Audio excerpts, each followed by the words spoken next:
We're getting along very well with the speaker, and I get along very well with Marjorie. I'm sure that Marjorie understands that. She's a very good friend of mine, and I know she has a lot of respect for the speaker. They know I mean exactly every single word I say, and I'm not full of shit, just like Mike Johnson is. As MAGA cultist Marjorie Taylor Greene continues to issue public threats that she'll remove Republican Speaker Mike Johnson from his position, the weak and cowardly Johnson fled to Mar-a-Lago to seek the protection of their mutual master, Donald Trump. But before we unpack all that, if you end up liking this video and you want to support the channel, please be sure to hit the like, subscribe, and alert bell before you go. I'd greatly appreciate it.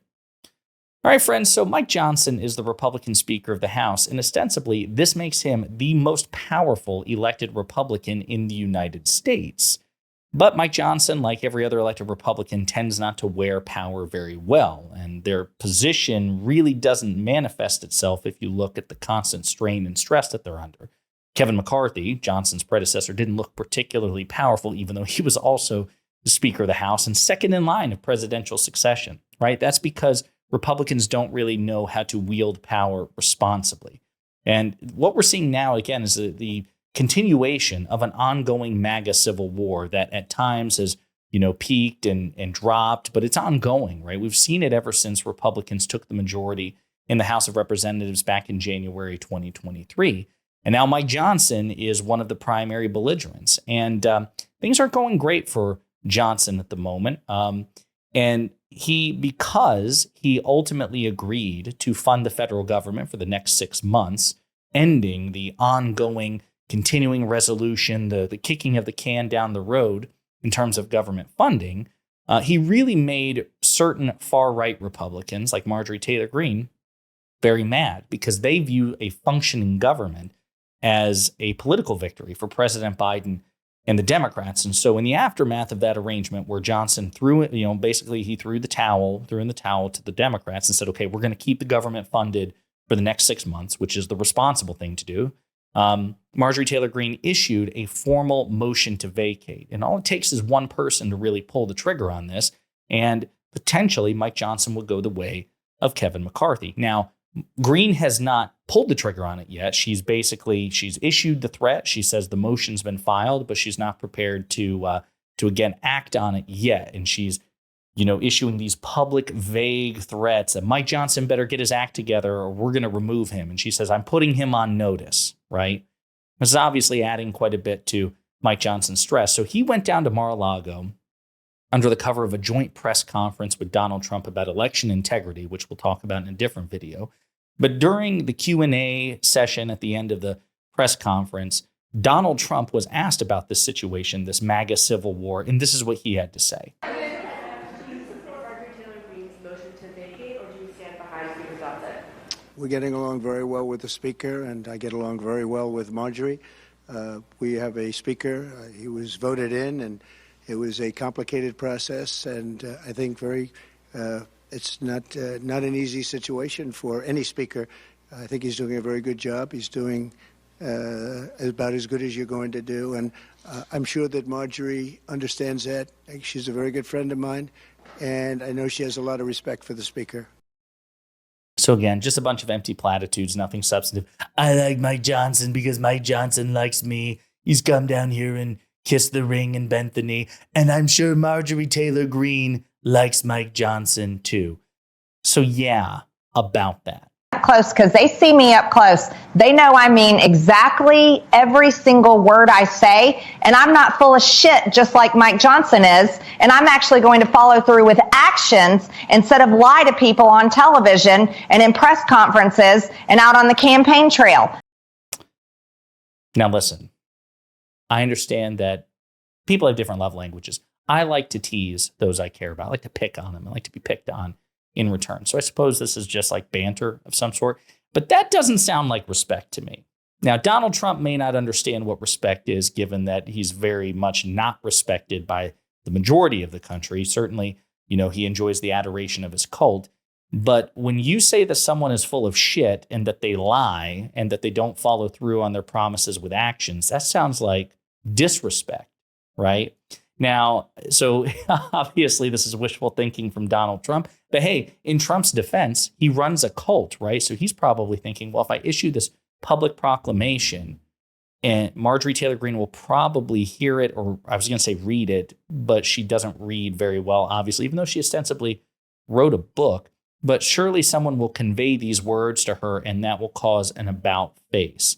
We'll get to Marjorie Taylor Greene's post-press conference response to see if there was any change in her tone and in her approach to Speaker Mike Johnson. But this is what Mike Johnson had to say a few days later on the Fox Propaganda Network when they asked him about, again, this ongoing civil war between him and Marjorie Taylor Greene and just the overall situation. And this is what Johnson had to say. Did you speak with President Trump privately about what Marjorie Taylor Greene is doing?